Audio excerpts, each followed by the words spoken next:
Komiti mar somo e od bura mamalo ok oyie kod ripot mar duol mandiko jopuonj tich e pacho ka TSC ewi medo jopuonj lemo mar tich. Duol mandiko jopuonj ne orem duoko penjo mane openj kod jokanyo mag komiti no.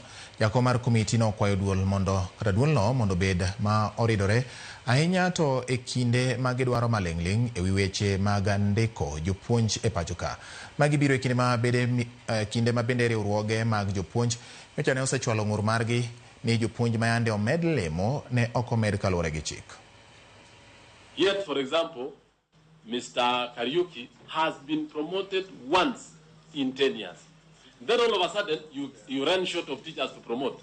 And then you start now promoting every 6 months, some individuals. This sub-county which promoted 4 teachers, are there, what is the number of teachers in that sub-county?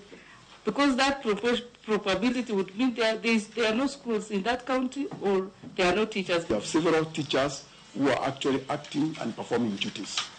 And therefore, because they could not reach the 3 years, that's when the commission lowered